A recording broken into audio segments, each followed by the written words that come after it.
2, and it begins.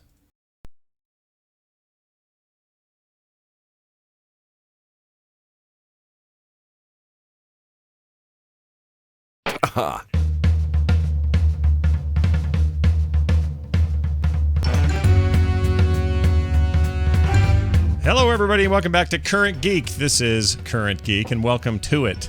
Welcome to Current Geek, the weekly proceedings of the meetings of the FROGPANTS All-Stars. There you go. Geeks of the world and you, to keep you current on all things that matter most. I'm Scott Johnson. That's Tom Merritt. Hi, that is Tom Merritt. Hey, I'm man. Tom Merritt. Hey, man. Hey, man. What's going on? Mom named me.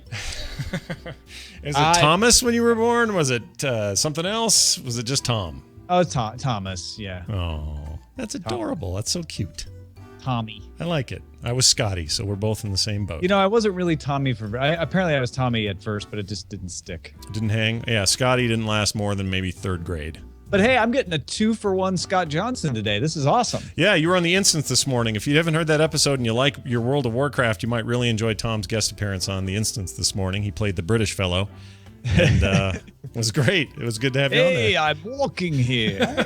I just love it that Tom still has an interest in World of Warcraft. Yeah, of course. Yay. I like all that. things Blizzard, don't you, there, Tom? I kind of do. Tommy, sorry. And genuinely so. That voice you heard is the returning guest, our second of such. We haven't had any other returning guests but one. I think Ibbott was first. Now Randy. Randy Jordan, everybody. Hello, Randy Deluxe. What's going on? Hello, aloha, Scott, Tom, Brian. I am the returning champion, and like on Jeopardy, I expect some money.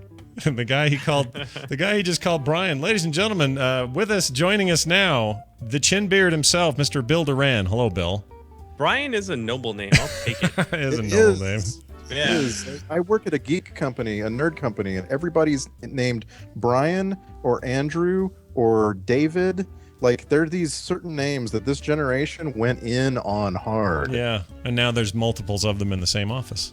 Hey, didn't we have Patrick Bejan twice? Yeah, you're right. I screwed up. Patrick's twice. But we weren't counting Europeans. Don't tell him either, because It's a different league. All kinds of heat from Patrick. Premiership. Bill, of course, from punishprops.com. Always good to have him on anything we're doing, and I can't wait to get your perspective on this stuff too. So thanks for being a first-time guest, and if you pull this off right, you might be back. Yay! All right, fine. Let's get.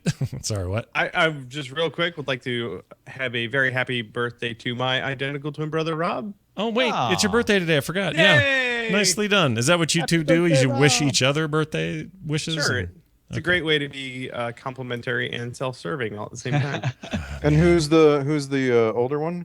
Me, 2 minutes. 2 minutes. Yeah. I thought maybe it was like at midnight, so your birthday was yesterday, and then his birthday was today. 3:24 in the afternoon. Okay. I always wanted a Afternoon twin. delight. Yeah, right? Hey. Now we're just. I have to steer us way off. Of course, I'm sorry, guys, but Sorry. I just want to know: did your parents really go in for giving you guys a different experience growing up, or were you always together in everything? Oh, always together. That was way easier. It had to be. Mm-hmm. We were a nightmare. They didn't even know that they were having twins until the day they had us. Oh my So- gosh, really? Oh my God, we have half of what we need. Go to the store, get diapers.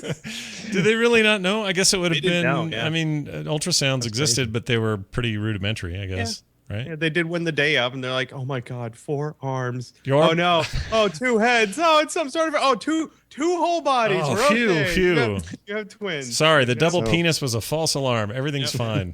Seattle So- Twins. Yeah. So the follow-up question is, having experienced all the same stuff you and your brother did, if you were having twins, would you try to get them in separate classes, try to give them separate experiences? Yeah, that's in all a great sorts of ways? question. What would you do?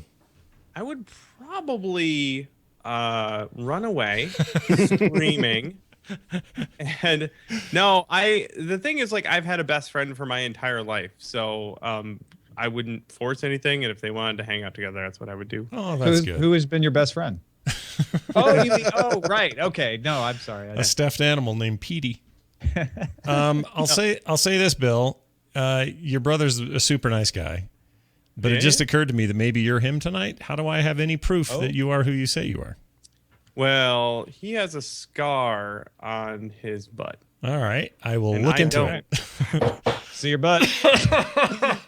He's got the gavel. You must do what he says. Oh no. Yeah, right. I was gonna ask to confirm that it's Bill. I was gonna ask Bill what he did on the Sunday after BlizzCon, but what if it was his brother doing it? No, that was not Rob. That was me. Plus And they've I went to confirmed Randy's since then. house. That's what Rob would say. Yeah.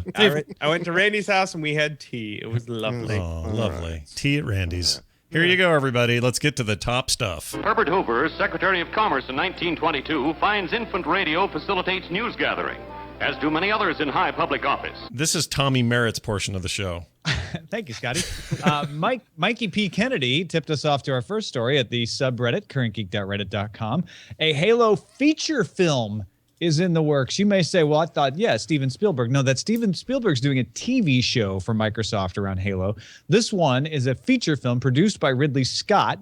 Microsoft has confirmed it, not a rumor. IO9 says Prison Break creator Paul Scheuring is in line to write the series. The director is going to be Sergio Mimica-Gazan, who worked on Minority Report. He worked on AI. He was a director of Battlestar Galactica episodes. Microsoft says it will not overlap with the Spielberg project, which sadly that means no Master Chief in the feature film. So this has got nothing to do with the long-rumored Neil Blomkamp project that was supposedly in the works. Does not appear to be, although maybe that's a script that got kicked around and ends up being attached to this. Sometimes it works that way. I don't know. I remember so District 9 comes out, and then there was all this hullabaloo about him as an up-and-coming director, and everyone was excited about him. And then there was all this talk about Del Toro producing, him directing and writing a Halo film. And then everybody freaked out because that just seemed like a really great sort of, geeky pie. I thought it was Peter Jackson producing, Del Toro directing. You're right. I have it backwards. It wasn't Del Toro. Okay. I don't think Del Toro was directing, but he was involved in some heavy way, and it may have been co-producing or something. But you're right. You're totally right. It was Peter Jackson. It's one of those properties that every huge name has been attached to, just because we can. We're just like, today I'm going to start a rumor that it's Lars von Trier. Why not? Oh my gosh, what a terrible film that might be. Sorry. And so this just in, it's rumored that Lars von Trier has been attached to direct. It's gonna. Oh my gosh, it's gonna be so boring. Yeah, the simulated sex is the part I'm looking forward to the most in Halo. So Bill, real quick here, you make props and stuff. The idea of a Halo movie must get you kind of excited. It does, yeah. Did you guys watch the Forward Unto Dawn stuff? Yeah, I did. It's on Netflix still, isn't it? I think it is. Yeah. Most of the stuff there was done by Legacy Effects, and those guys are freaking wizards with their props and costumes. And they commissioned Oakley to make the visor for Master Chief and everything. It was really cool. Not that there's any shortage of Master Chiefs at cons and no. cosplay. This one was above and beyond, though. He could actually move around and like roll around on the ground and jump. And they had some 7.5 foot tall actor in there. He was the real deal. And if they do anything like that for a movie, it'll be rad. But let's be really, really clear. Above and beyond, Master Chief has to have a jetpack where he can fly around the show floor. If you cannot fly off the show floor, you are not above and beyond Master Chief. No. Well, and they only And did there that. is no Master Chief in this digital feature either. Oh, what? Okay, so hold on. I just back this up a little bit. Yeah, because I mentioned that, but I think it might have got glossed over. They're saying it's not going to cross over with the Spielberg series, and the Spielberg series has Master Chief. Oh, that's not good, though, for their movie. This is too much. That's too much. Yeah, I need them to focus. I need them to focus on Master Chief, because that's who you care about. This is like saying we're making a Mario movie without Mario in it, or, Well, it's like saying we're going to make a Mario series, but then we're going to have a Mario World movie, but there won't be any Mario. Right. It's going to be Yoshi. That's a bad idea. People are pretty attached to the Noble team from Halo Reach. That'd be a pretty good. They're team to okay. go with. Sure. Yeah. There are stories to be told. Yeah. But yeah, I don't know how this works. I would think you'd want it to cross over somehow. Yeah. I just think if you're going to pick, you're going to have the Cortana Master Chief combo, and this can only be good for Microsoft's Windows Phone efforts with Cortana. Yeah, right. Yeah. So why not? There's your crossover. Yeah. And this is going to be a digital feature too, so probably not coming to theaters. Probably coming to your Xbox. All right, fine. I'm just tired of all of this. Like, also, it won't be a movie. You'll have to read it off the screen. Right, it's words. This is text. It drives me. We're talking about this on the day that Winter Soldier is opening, the second Captain America movie, and I just go all in, people. If you're gonna make something, make it big. Yeah, that's what that is. Speaking of making it stuff. big, Marvel Studios is with you, particularly, not just about Captain America, but Dude Bro 48 posted the IO9 article that Marvel Studios president Kevin Feige, is that how you say his name? F-E-I-G-E? Feige, I believe is right. Has planned the Marvel Cinematic Universe all the way through the next 14 years. They have a chart that shows them making movies through 2028 in the same universe. We're all... That's a Business Week article. It's true, but we're all stoked about Marvel movies. We're all pretty happy with the results so far. And the movie Randy just mentioned is getting crazy good reviews ahead of release today, and everyone I've talked to has seen it and just loves it.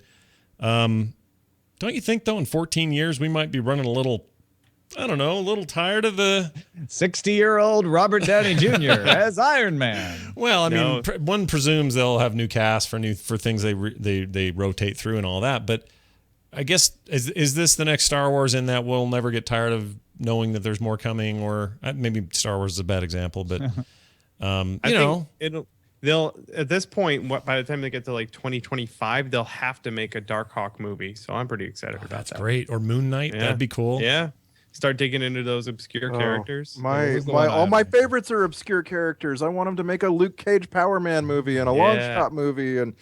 I'm sorry, because don't be sorry, dude. Luke Cage would be a killer. That'd be some killer. Well, they're stuff. making a Luke Cage series on Netflix. Yeah, right? yeah. That's what I'm talking about. Going small. Don't go small. Yeah, right. You don't like this bright new future of smaller things. Yeah. No, I really don't. I like it. It bugs me when years ago when we first heard about the Clone Wars series. I'm just like, no. See, here's your problem, though. A movie. Here's your problem. You are no small connoisseur of good television, and there's a ton of it right now, especially cable TV. Why couldn't these things, be good enough for that? Like, why can't this Luke Cage thing, even if it's direct, why can't it be as good as House of Cards is?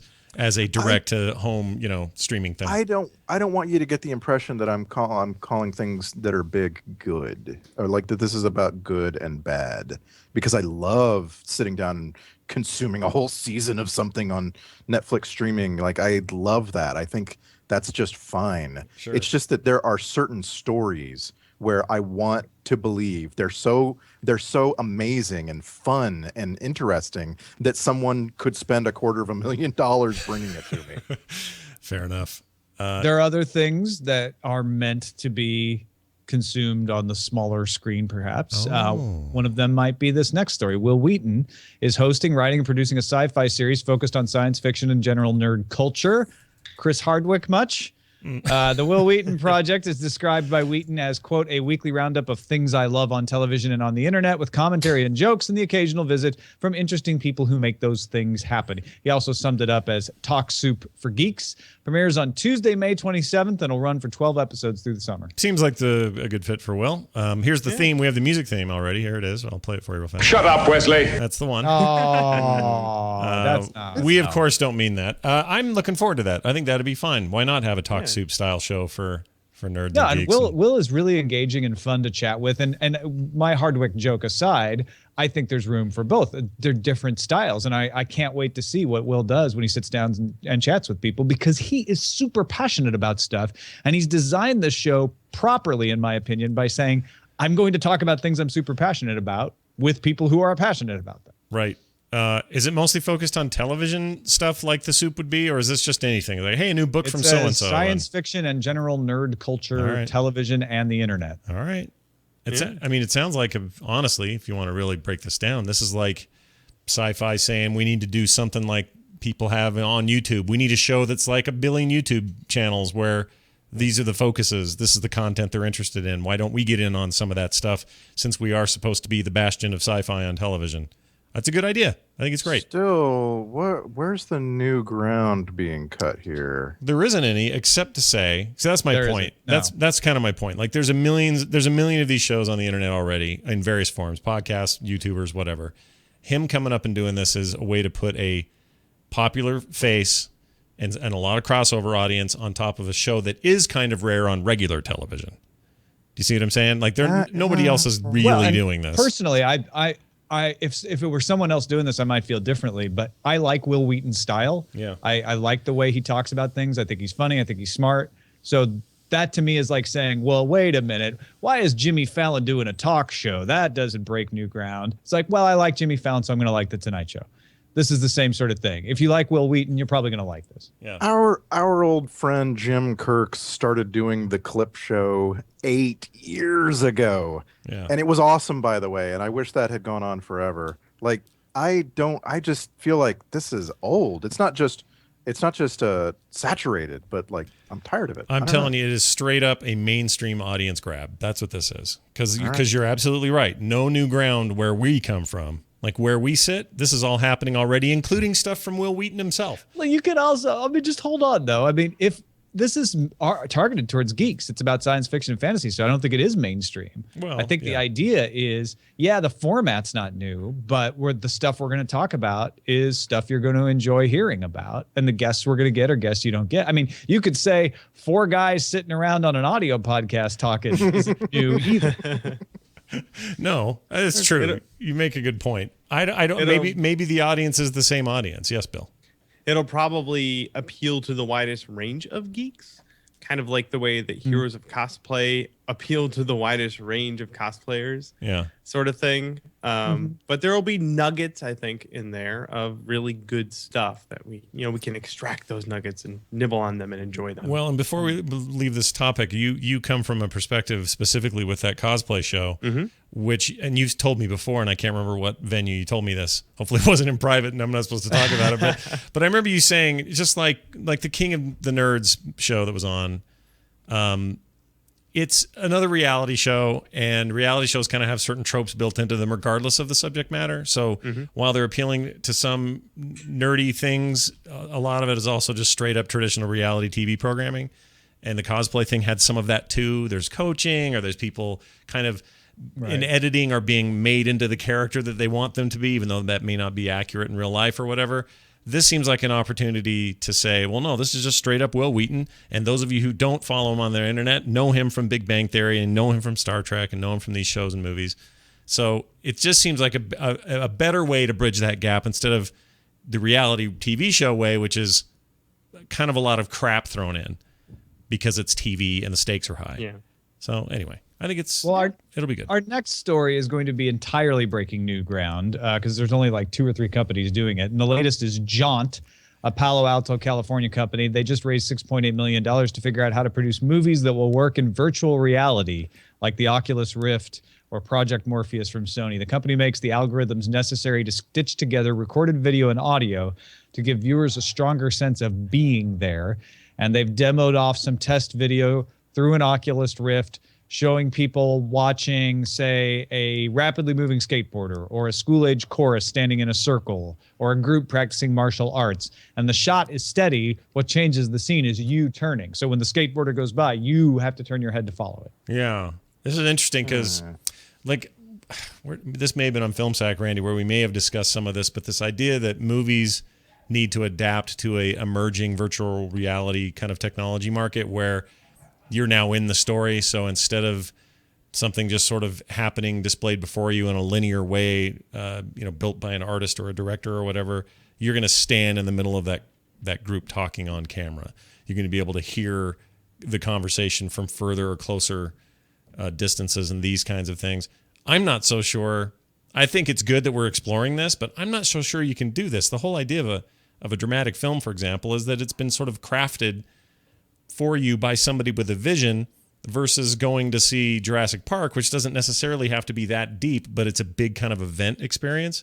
The VR seems well suited to the event experience and less to, what's the next movie from Ang Lee or something. I thought you were just going to jump from films to amusement parks because that's the comparison that I'm getting here. Kind of, yeah. This thing where you're not going to go to Universal Studios ever again because it's going to come to your living room, and that's a lot to get to for people. They have expectations of their entertainment, and I'll tell you, I'm surprised Scott didn't say the word porn, but maybe there's the foot in the door.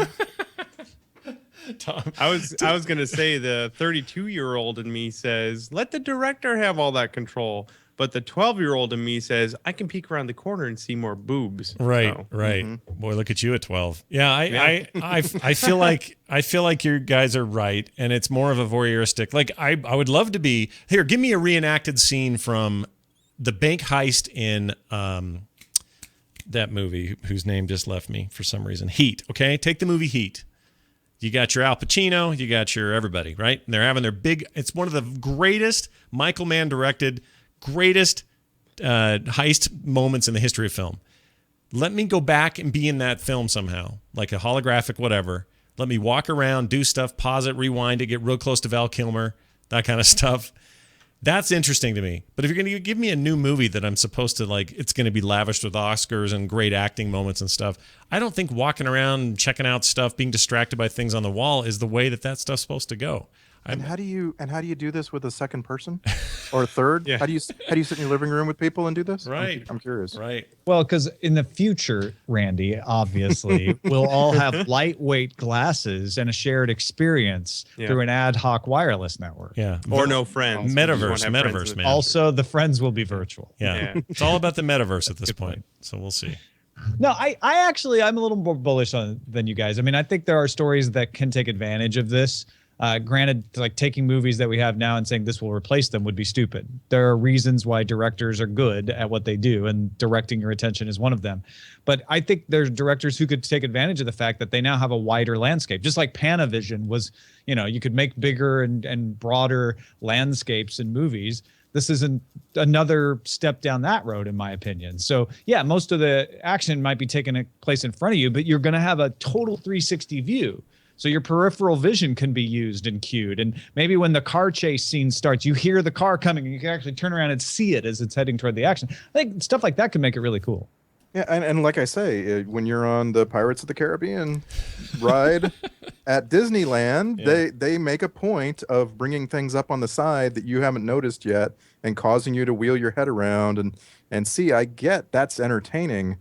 I'm just wondering how many Pirates of the Caribbean rides could possibly be constructed. Well, how many Pirates of the Caribbean movies can they make? Well, they almost have an answer to that. But now that they're virtual, like you could make potentially unlimited kinds of rides and experiences and then hack versions of those. I mean, you could still have real. That's what they're trying to figure out is like how to show real people. Doesn't have to make virtual people just because it's virtual reality. Yeah, and then all the Easter eggs. Like you look behind the couch and there's like a dead horse or something. Things like that. I want to go be a tester at Jaunt now. That could be a really interesting job. Yeah, it could be, right? Check into work every morning and put on a headset and start looking around. Yeah. Now from the sublime, I don't know if this is ridiculous, but the body dryer is an Indiegogo project that dries you from the ground up with air. Finally. It's a device that resembles a bathroom scale. It shoots air up at your body. It's ionized air. Okay. That can blow hot or cold. I don't know why you would want it to blow cold. They claim it takes about 30 seconds to dry a person, although shorter people will dry faster. Of course, as they do. Yeah. That's true with towels, by the way. Right. Take that, Johnson. Yeah. I'm going to take it's forever. It's going to sell for $250, although you can get it cheaper if you pre-order it in the Indiegogo for $125, and they expect them to start shipping in September. This is a $250 fan that you stand on. Yeah. That's great, though. Like, I don't know. It sounds like they've solved a problem that didn't exist. yeah. Oh no, you just didn't know how much bacteria were in your towels. If you watch Is this kind of their argument? That's probably true. Yeah. It's neat looking. This concept 3D stuff looks kind of cool. They look like scales too, which I guess they are. Well, they are. They also built in a scale function. I mean, it totally feels like a 1995 product, right? Right. Because it's like, and it's a scale. Sure. You know what? This is as much as I don't think I'd ever need this or want it really. I'd try it once. I love that they can exist now in this weird extra space of people funding things with, with fans and stuff. I just think that's awesome. So more power to them, man. If it's something sticks, great. More opportunity for weird crap to catch on. I'm going to charge people to stand on my back porch naked in the wind. Yeah. And they'll get dry. I mean, that's what I do, right? You guys probably it's the same, right? I think all of us. I've seen your record. I know what's going on over there. Yeah. When those Santa Ana winds blow through, Randy and I are definitely. Oh man, it's ridiculous. So much nudity. Good stuff. Good nudity is the nudity, my friends, is blowing in the wind. Indeed. Is that today's show title? So much nudity. So much nudity. That might be our first good. candidate, definitely. So much nudity. There you go. It's in the doc. So much death. I mean, nudity. It's in the doc. What are you gonna do? All right, our last Top Talk story here. Project Loon, Google's plan to have internet balloons delivering mesh Wi-Fi across the land. They started it in New Zealand. One of the balloons just completed a lap around the world in 22 days, just clocked the project's 500,000th kilometer as it begins its second lap around the world. And the reason they have this thing, it didn't go off course or anything. They intentionally did this because it helps them develop the complex algorithms that manage the balloon's flight, as well as improve the solar panel design. They found that if they angle them for the balloons that are closer to the pole, they actually got more power. It's amazing. It's awesome. This kind of stuff's great, and they should keep doing it. I would love to have a time machine, take it back to some famous world explorer and say, hey, you know that big journey you're about to embark on where you're going to lose like a third of your men to like disease and whatever. We could float some lemons to you now. Yeah, we're just screwing around with balloons with the internet on them, and then they would kill me for being a witch, and then that would be interesting. Took Phineas Fogg 80 days. Right? What a jerk. I know. Yeah, loser. Lame. What a jerk. Look, man, I just can't. I can't help smiling at this. You can't stop the signal. Yeah. All of political change in the future is going to be fomented by signals just falling out of the sky. It's just amazing. Yeah. It's good. So I recommend people go ahead and embrace this weird future of internet balloons because I'm behind it 100%. Fantastic stuff. All right, before we move to our main stories today, we're really kicking around the big stuff. I do want to mention that the Pilsner glasses are in the Frog Pants store, which means the current Geek Supporter 2.0 package is available now. I know, right? In the parlance of our day. And there are multiple packages to choose from. You guys were really supportive and got behind our calendar packages that we did when we launched the show. Here's a chance to continue that. And if you weren't able to do it then and the calendar doesn't make sense this far into the year, here's your chance. They're custom 16-ounce Pilsner glasses. You can put anything in there you want, though. Heck, you can put almond milk in there. I don't care. Custom artwork on the front by me. It's Chewbacca riding one of those little duck rides in a not a ride, but what do you call that? What are those at recess? Those little rockin' ducks. Playground equipment. Thank you. Thing. I don't know what else to call it, but there he is riding it, smiling from. My school couldn't afford those, Scott, so I don't know what they're called. Current Geek on the other side, and they're frosted and they're awesome. There are other packages that you can get as well. Go check it out at frogpants.com/store. They're right up top, right up front, and available now. So you want to support us more? For next year? Julian calendars. Oh my gosh. That have their new year in March. That's crazy. Oh, do they have to? I don't mind calling today like the 104th day of the year, but that whole March thing. Yeah, Smarch. Lousy Smarch weather. Yep. Yeah. Well, just, alternative calendars. Yeah. For those who didn't make the Gregorian switch. Why not? It's now the main event. In case you missed a look at one of the best-dressed beauties of the early 20s, here's another look at her. Had enough? Can we talk about the Amazon Fire TV? Can we do that? Oh, yeah. Yes, I was just using it, and I have to retract something I said on Daily Tech News Show because I was fooled. Oh, tell what happened there. So I searched for Orange is the New Black and got a listing for Orange is the New Black yesterday. I didn't pay close enough attention to it. Listing for House of Cards also. Yeah. I thought, oh, yeah, that's the Netflix House of Cards. There it is. No, it's not. It's Amazon's purchasable version of House of Cards as a download. But it played, though, for me. Is it supposed to just play? Okay, so maybe I'm not crazy. Maybe I did get the Netflix one yesterday. Because today I tried it again, and I was like, oh, wait, nope. That's just the one you buy from Amazon because they can't stream it because Netflix has the thing on streaming. Now you can go into the Netflix app and then get House of Cards that way. But if you do the voice search, apparently it does ignore titles from other apps. I can't figure it out either because mine played today, and I didn't buy the other one unless it wouldn't do that without me confirming it, I assume, but no, unless it was Amazon Prime, but it's not. That's the whole thing. That's weird. Well, anyway, so I did an unboxing video today. I'm not insane. I did I did an unboxing video today on the heels of yours, and mine came a day late, and they gave me some credit, which is nice because they screwed up. But anyway, plug that thing in. Kind of expected, bit the bullet on this one, thinking, well, I need to see it and review it and talk about it on shows and stuff. And even if it's not great, then whatever. There's something on the other TV I can use, and it's fine. I kind of ended up really liking it like a lot, and I'm a little surprised by how much I like it. The game stuff, whatever, I don't think that's any good yet, or maybe that has some some potential down Did the road. you get the controller too, I didn't. No, I just knew that I have so many other gaming sources in my life that would have been small compared to the rest of them. But also, they're all Android ports at this point, and they don't look great. And they have. When you have to pay almost half the cost of the box itself to get the controller. Yeah. I know they give you 1,000 coins or whatever, but it didn't seem like a very good value in that regard. But that remote works as described. The voice stuff is really good. I think beyond that, and that's a really big deal. So searching for stuff now just became incredibly easy. And if you and if our notions are right, that it is searching other apps once they're installed for content in those apps, that's just a no-brainer, that voice thing. Just insanely smart application of that. And the fact that Apple is so late with any kind of Siri introduction with Apple TVs is kind of embarrassing at this point, considering they own all that tech and they should have done it. But anyway, the point is they're doing it. It sounds really good. But the thing that impresses me the most, by far, hands down, is how peppy everything is. So fast, so responsive, no lag when I'm trying to jump between menus and do stuff. Playing movies, specifically on Amazon Prime, start nearly immediately. There's barely any buffer time. And that was something they touted on stage. I'm really impressed with that thing.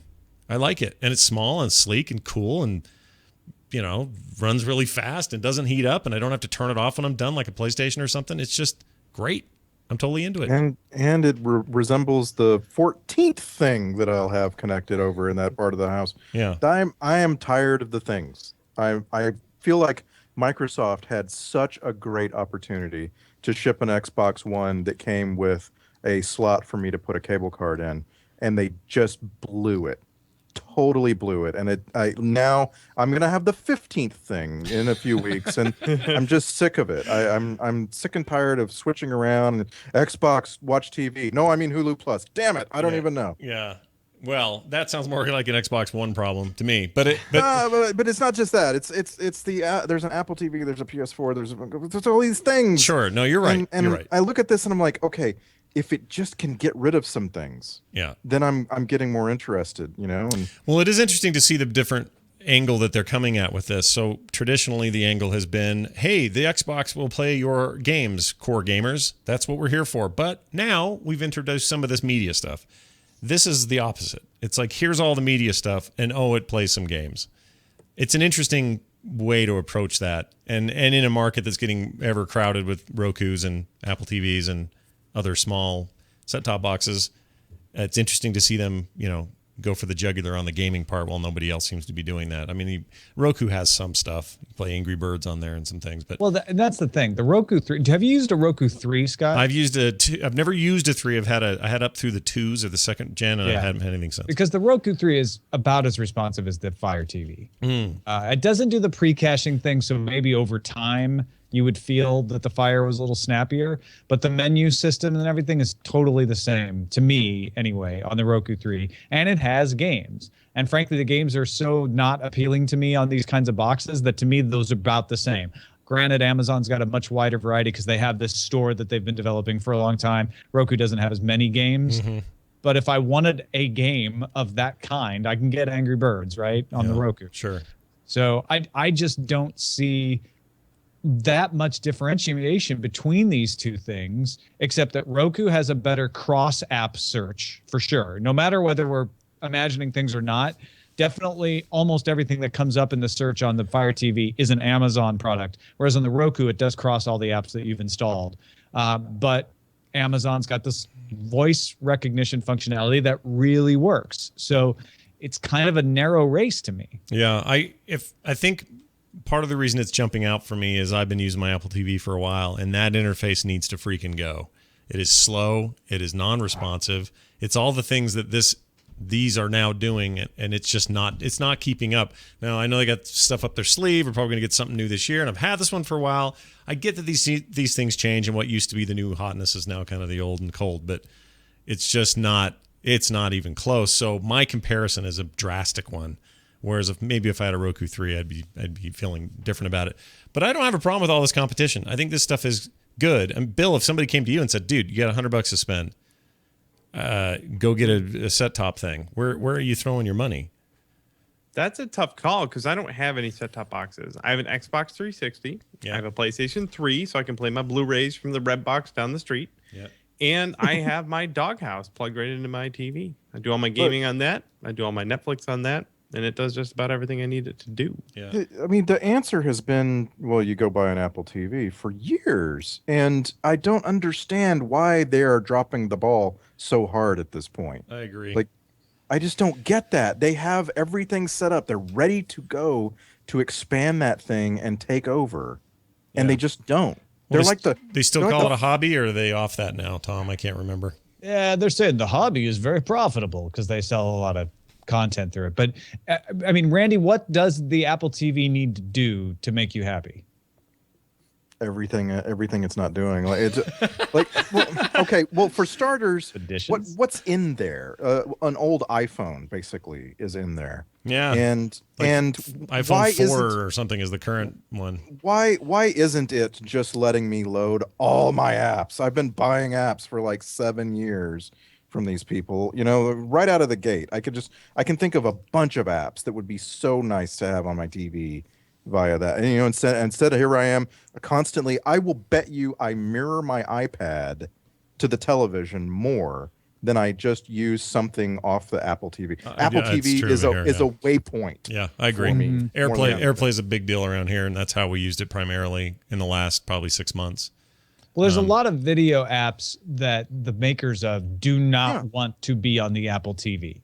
Yeah. They want to be on your iPad. And the fact that you can mirror them, they're like, not that many people are going to do it, so we're okay. But there's this weird, like, we don't want to actually be on the television and compete with ourselves, especially for broadcast networks. Same reason that Microsoft doesn't have a cable card in there. The cable industry doesn't want cable cards in Xboxes. They want to be able to control that system. They don't really want cable card to exist, honestly. So most of this stuff is the fault of the industry, I think. It is. It absolutely is. It's like you just named all the broadcast networks. They are so wrong to think that they can put their television shows on their websites and that I'm going to go watch them there and I'm going to find a way to put it up on a TV or whatever that it looks good enough that I enjoy it. But they are so steadfastly refusing to just blast it out onto every possible platform. Well, they don't care that you do that. But they know that most people won't go to the trouble, so they don't want to make it easy. Yeah. Because they don't want people to cancel cable. Well, no, I know, and it's stupid because you still get to advertise to me. Yeah. You know, they get carriage fees from cable on top of advertising to you. That's even more money. I buy Hulu Plus, and you know what? They've been sneaking in more and more ad minutes for years, and I don't care. I don't care at all. I don't care as much, except every commercial is the same one during the hour you're watching something. I'm here to tell you, if I hear Andrew Dice Clay as that hamster one more time, I know, and you used to be a fan. I don't even know what that commercial's for, but Andrew Dice Clay is a hamster, and it's freaking me out. It's not good. It's not good. It's interesting. We'll have to see how this all shakes out. But you know what? More competition means things, more experimentation, more ideas are tried. A lot of people seem to be a little bit down on this announcement because it's just another one. Like, here's another one. Advance. That's the thing. You know what I mean? Like, it doesn't have a significant advantage. Yeah. And we're all waiting for that. For me, it's all like, this is really responsive, and that's so much better than what I've been doing, and that's been good enough for me. But I have to think in terms of, you know, they're all dancing around in the same bubble. But the bubble, the breaching needs to be these cable companies and networks and everybody else changing the way this stuff fundamentally gets distributed and who has it for how long and all that. Until that happens, until that content gets freed up, it's kind of going to have to be in that bubble. And now it's all about, well, who has the best experience in the bubble. And it's a little sad if you think of it that way. It's a boy in a bubble. Yeah, I'm going to move away from it now because it's sad. Windows Phone, Windows 8.1, both getting big updates. This is from the what's the name of their conference? Build. Microsoft Build. Build, which is not BILLED, but but the other one. Nobody ran out screaming developers, but we got weird stuff this time. He's not in charge anymore. Yeah, he's out. They do. So the big deal, I think, was the Office thing coming to iPads and all this kind of weird crossover they never do normally. But that was last week. Was that last week? Did we? The iPad. Yeah. This week it was really showing off Windows Phone 8.1. Yeah. Windows Phone 8.1 has a new Action Center, new lock screen. Microsoft personal assistant software called Cortana, as we alluded to earlier. It's replacing the phone's OS search function. It's their Siri, if you will. There's also some enterprise stuff. It joins hotspots faster, and a new keyboard typing function that's very similar to Swipe from Android, coming to customers April and May.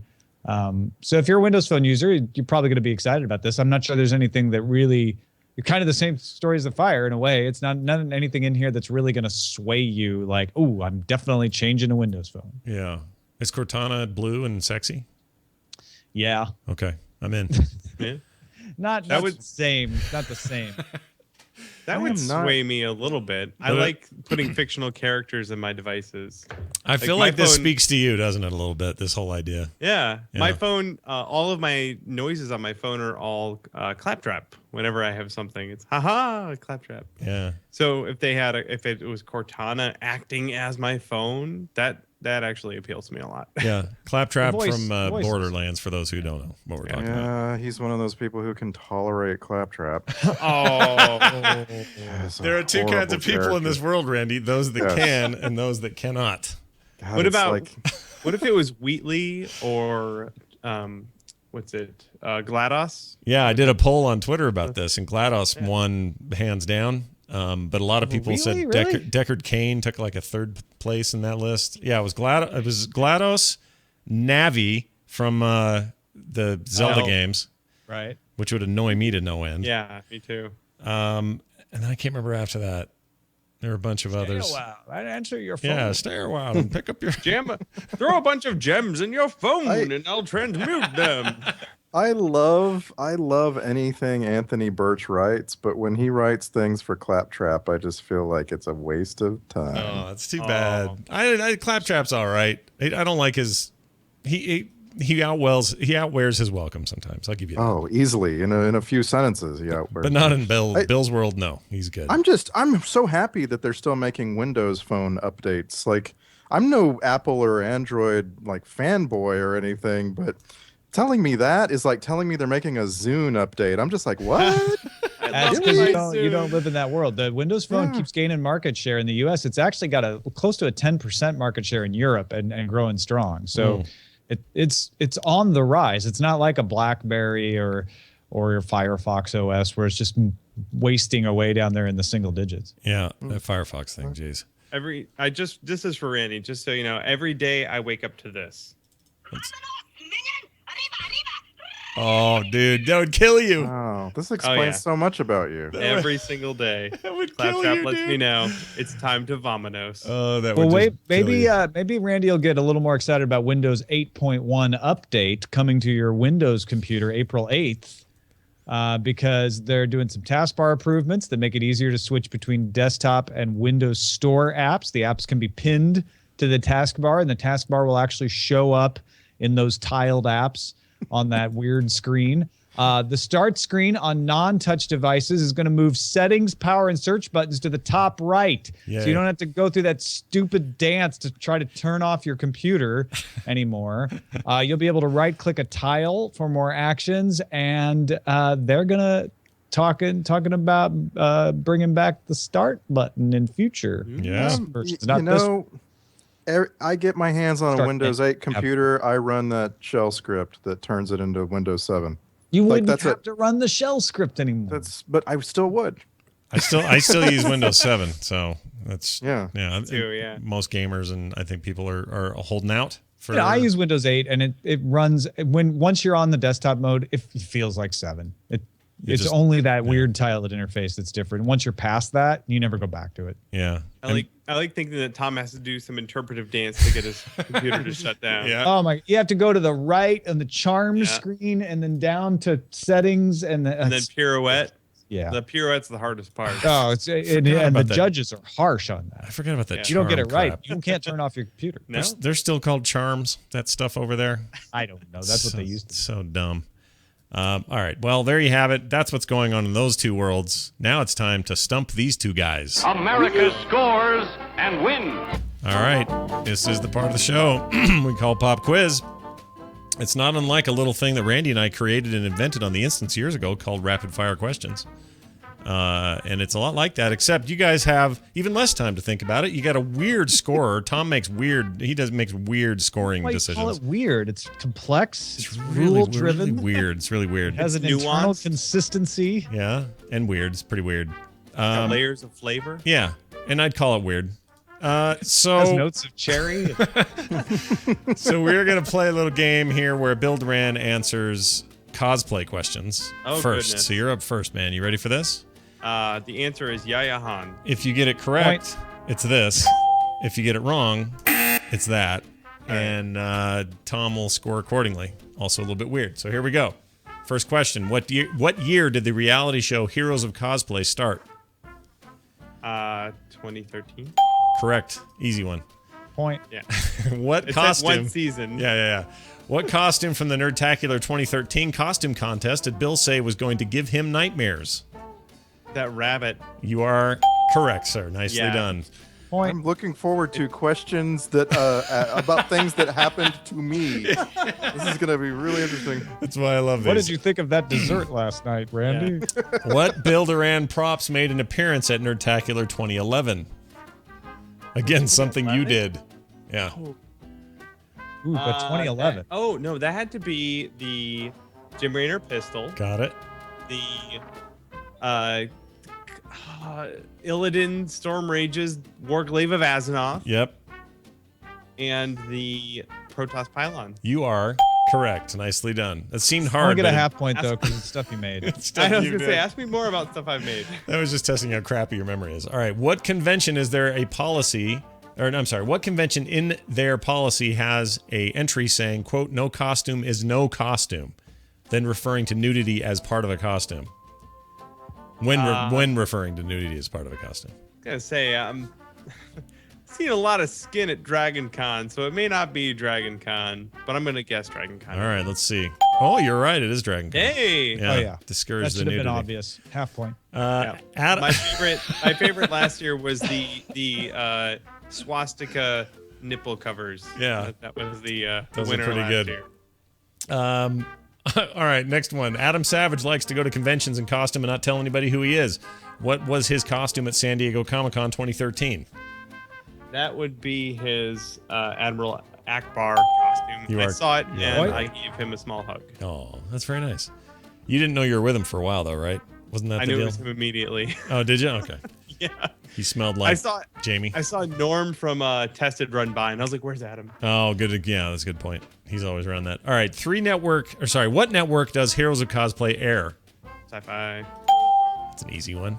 What character from Dragon Con? Only 3/4 a point though. You muttered. See, it's weird. It's so Sorry, weird. it's pronounced Syfy. All right. S-Y-F-Y. What character from Dragon Age has Bill made a costume of? Dragon Age? That's Hawk. Correct. Nicely Happened done. to me. At Nerdtacular 2011, Mike Iceworm, Mike Boyd there, who wrote these questions, asked Bill about a certain prop. Bill said he would never make another one of it. Which prop did Bill say he would never make another one of? Oh, geez. All of the props I've ever made? You'll have to narrow it down. The Warglaive. Correct. Now, by my No, he still accounting... loses a point though. It's a private conversation. See, I told you it's weird. All right, we'll give you your score in a minute. But before all that, Randy, your turn. Goodness. Movies. All right, movies. Seriously? Somewhat film Seriously? sack related, so that helps. Bill has already won. Yeah, Yeah, well, he may have. Stuff that happened to Bill or movies. All very heavy film sacky kind of questions, though. So you might be all right. Our other show, airing weekly on the FROGPANTS Network, filmsack.com. Check it out. You'd love it. All right, Current Geek, here we go. I don't know why I said Current Geek, but I did. All right, Geek. Randy, here's your first question. What was the first movie covered on Film Sack? Oh, you know this. You have to know this. I don't remember the first. Okay, I'm gonna have to guess. I'm just gonna try to guess like the oldest one I remember us doing. All right. Hurry, Tom's gonna score you funny. I don't know. Kroll. I don't know. You're right. Seriously? That is correct, yeah. It's Krull. No way. Yeah, Seriously? It's Krull, the Warglaive. Yeah, oh yeah. Speaking of Holy Warglaives, it's all cow. glaives today. Half point for being excited. Yeah, that's That pretty was good. amazing. I'm so proud of myself. Sean Connery has been in 4 film sack movies. What was the first Connery movie to be sacked? Outlander. You are correct. Nicely done. Star Trek is the most. No pause bonus. Star Trek is the most sacked series of films on the show. What was the first Star Trek movie to be sacked? Wrath of Khan. Correct. Nicely done. Now you're starting to feel like you have a chance. I'm feeling it. What actor from Breaking Bad has made a total of 5 appearances on film sack? Oh, Breaking Bad. Oh, wow. Oh, man. You can say if you say the character, we'll give you that too. Meaning if it's either the dude or the character that he played on Breaking Bad. Yes, Hank. You are correct. Dean Norris. Oh, Quarter point bonus for guess. Yeah. Dean Norris, everybody. all right. What terrible movie did Scott say everyone should see this, with Randy replying with, I don't? Think of there's been a few of those, but it's the biggest one. Well, give me the quote again? That's Everyone weird. should see this, and you immediately said, I don't. Okay, so you said I think everyone should see this. I and should. said- Yeah, I think his question's a little weird. let's just go with the legendary Randy Hated It movie. Hold on, bear with me. How much time does he have to look it up online? Oh, Troll 2. Oh, you would be correct. Nicely done. You only get a This is quarter point hysterical. for that, though. It took too long. Yeah, I'm sorry. Well, yeah, because I've tried to blast it out of my memory. that's right. What was the first ever film sack commentary track? What was the film? That would be Sudden Death. Oh, hold on. There, sorry, correct. You just made my heart. I know, I did the Another wrong thing. half point for guessing. Yeah, you're sorry, bad. You're correct. Okay, in which episode did Randy drop 2 F-bombs that Scott never edited out? Well, that was really recent. It was. Oh gosh, that was like The Expendables 2. You would be incorrect. Oh. Congo is the correct Yeah. answer. Yeah, Oh, right. you only get 3/4 off for that. What is the final question? What is the best Christmas movie that has ever been covered on film sack? This is obviously up to interpretation, but Yeah. The best Christmas movie. Oh, so I have to guess the one Scott loves. Oh, that would be Die Hard. you would be correct. Nicely Yeah. done. Well done. Wait, that was a pretty good way to come to that answer. All right, so you both answered your questions. It was really close because of Tom's weird scoring. Tom, how'd they do? Well, Bill ended up with 5 1/4 points, and Randy ended up with 5 1/4 points. Whoa! Oh, my tied goodness. up, baby. Nicely done. I told you, sometimes it pays to be weird. We'll settle it at Nerdtacular in a cage match. All right, Keep Like Austin ladders. weird. to the death. Let's do it. All right, a little forecast time. The future promises even more startling things to come. It's forecast. Used to be a show. Now it's a segment. It's where we predict the future. And show. yeah, Randy, I want to hear about this biosecurities for the birds thing. What is this? Explain. Is he there? Did we lose Oh him? yeah, sorry, you're I there. accidentally muted myself on all right. All clearing my throat. I was following on what you already had in there. Oh, well, let's start with that then. So I'd put something in here that said that I have a feeling we will never be entering our passwords into things again. And this came up because I was shocked when I turned on that Amazon thing and it didn't ask me for a login. It just worked. So it said, use the voice thing. And I went, Samuel L. Jackson, and Shaft was one of the options. So I said, hit play now, Shaft. And Shaft started playing, and I went, wait a minute, don't I have to log into Amazon Prime or something? And these ship to me directly from Amazon with my account info already built in. Whoa. That weirded me out, number one. Then number two got me thinking, one of these days, this is just straight up how it's going to work for everything. We're going to have some kind of unified login for everything, and you're going to get products that require that, and more products will require some sort of identification and authentication, and it's going to ship that way and just be straight up in that thing. That's my prediction. Now, how would That you? sounds horribly insecure. Yeah, yeah, and Kindle, that's what. by the way, the Kindle Fire ships the same way, right? And actually, all the Kindles do with your account already pre-installed. Oh, so you? Oh, that's interesting. I didn't know. I don't have a Kindle, so I use the app, but I didn't know they did that. So there's some precedence for this. Yeah, so this is just carrying that forward. Here's the thing, Scott. Yeah. I got mine and launched it, and said, I'd like to watch Amazon Prime. And it said, you're not subscribed. I'm like, oh, right. Because our Amazon Prime membership is on Eileen's account, which is shared for the shipping with my Amazon account. But Amazon doesn't let you share the movie playing part of it. So I had to go to settings, log out, log in as Eileen to be able to watch anything on Amazon Prime, which I think shows one potential problem with this idea of like, oh, it'll just ship with the identity on it. That's a good point, because you are able to use Prime streaming as a shared account with her on other devices and things. Nope, I have to log in as her. Oh, I didn't know that. They only let you share the shipping. Okay. Oh, you're right. The Kindling or the video. You're right. I used to be on Nicole's plan for a while because she had they were doing some deal. Shipping? Yeah, for the shipping, and I was always mad that I couldn't use Prime streaming. Now I just had forgotten that, I guess. So all right. So you say that's horribly insecure, Bill. Why? Before we get to Randy's take or spin on it, where are you at with like a unified login and you never have to put it in again? I'll tell you this: if the thing requires a picture of your face, like with some Android phones, and you have a twin brother, then I can just take my twin brother's phone and hold it up to my face and log in, which is, I mean, obviously a super unique situation. Have you done that though? Have you tried that? And it works? Oh, yeah. That's bad. Immediately. That was the first thing I did. He said, I can log in with my face. And I was like, give me that. I can log in with my face. So now you're freaking me out, because then people who aren't twins are doing like face off. They're taking people's faces off and using those, and then somebody else is, oh, well, it's gonna all be thumbprints. Well, now they're cutting people's fingers off, and then Nicolas Cage and with his face there, John Travolta, John Travolta, face off, just off. To log into their phone. Yeah, I'm into that. Interesting. Okay, Randy. So expanding on that just a little bit. I have been watching Syfy forever, and if you watch Syfy, you'll quickly learn that in the future, at least people who write about the future believe that the bio component of multi-factor authentication is going to be a thing. Okay. And it's not. It's not. It's the worst of the three pillars of multi-factor authentication. The bio pillar is BS. Why? It's just, why? What? Because as Bill just demonstrated, it's too easy to get around. It's too easy to replicate.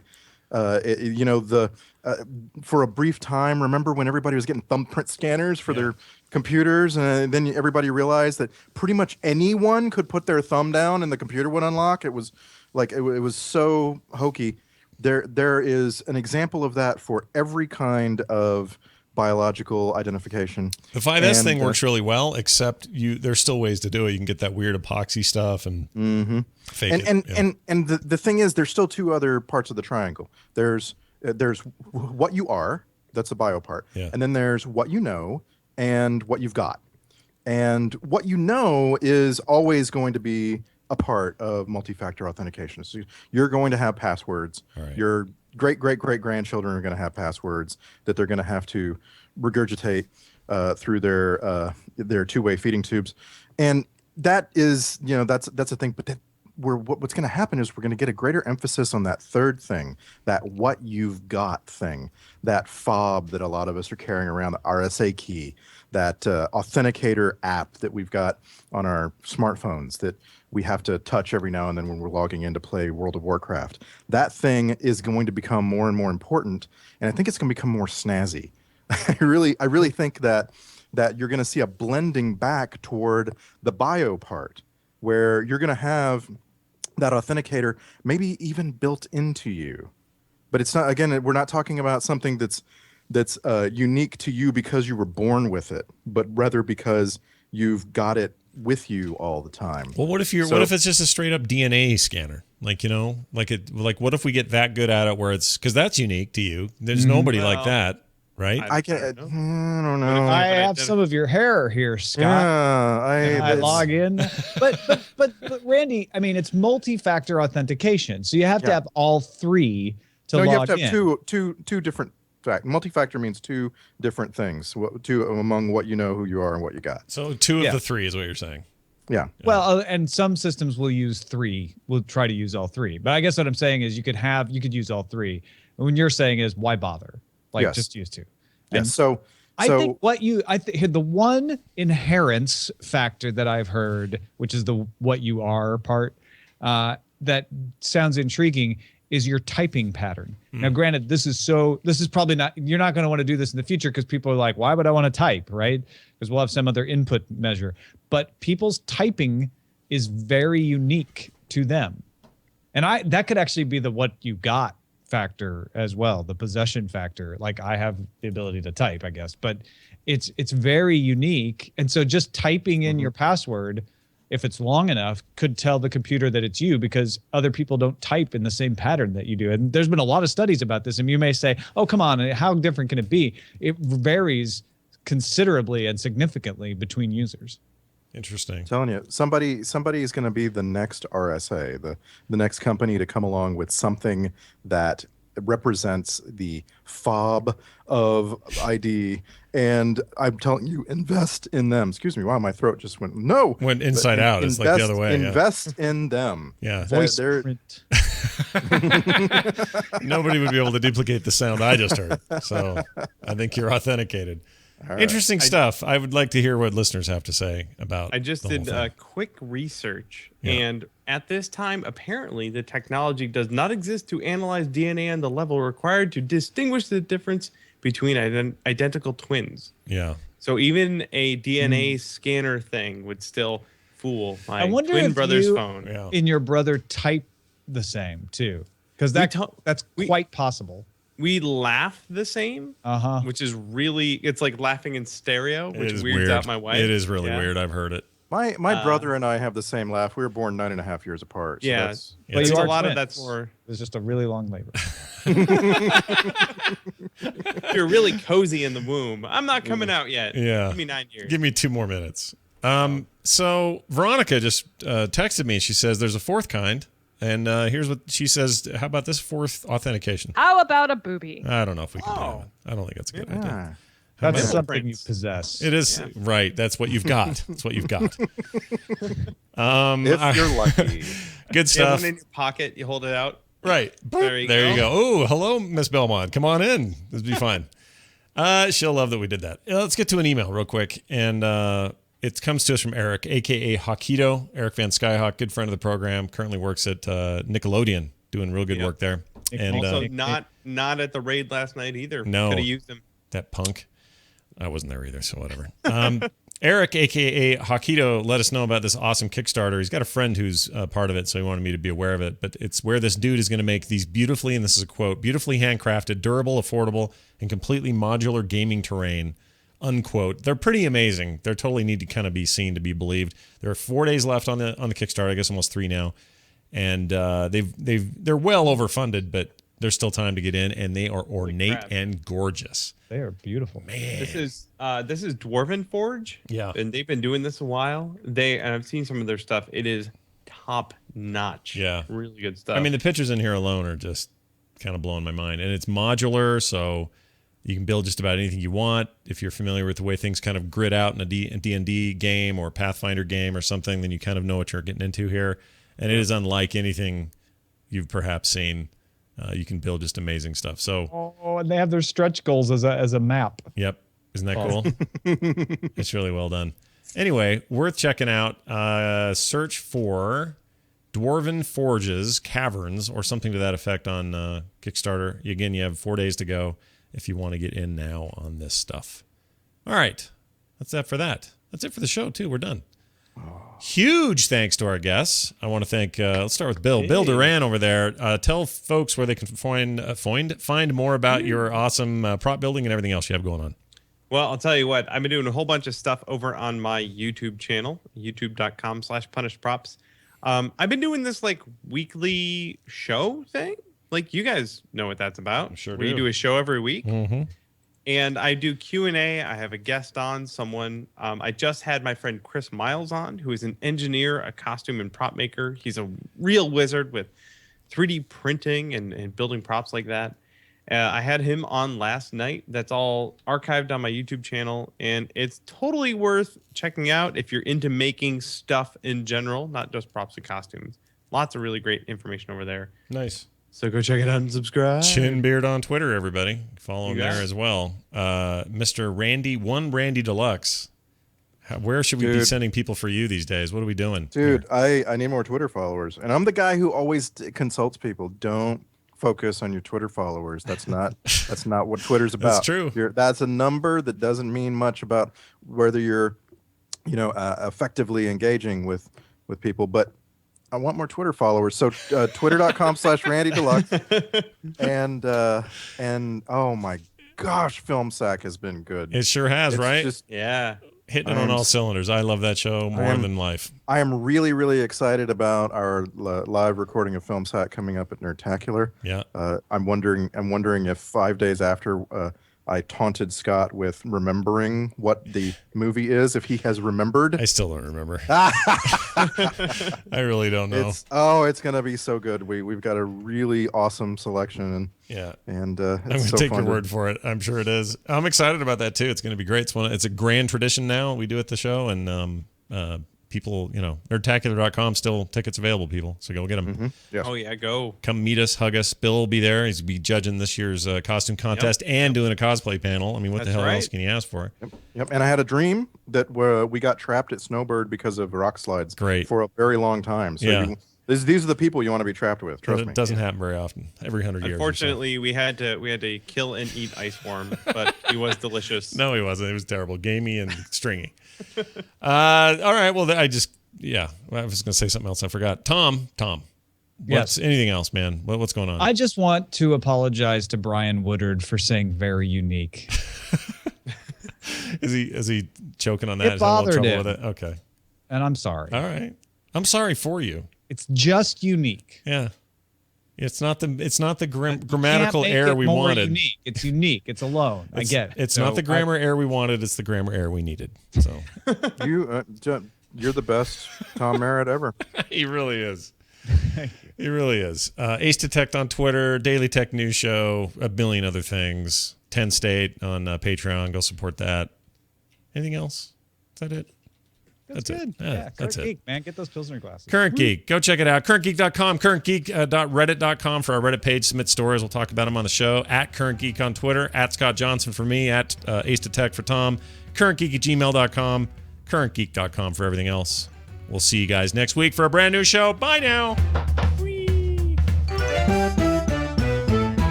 Lovely. Most unique Why- show on the planet. Yeah. Why aren't they pint glasses? Why don't we call them pint don't know. glasses? Versus I don't Pilsner? know. I brain There's a Dave. shape. There's a shape that's called a Pilsner glass. Is that why? I don't know. But they look like pint glasses. Well, they are pint glasses. Are they? Everybody calls them pint glasses. I honestly the don't know. That's the name. It's just strange to me because I don't know.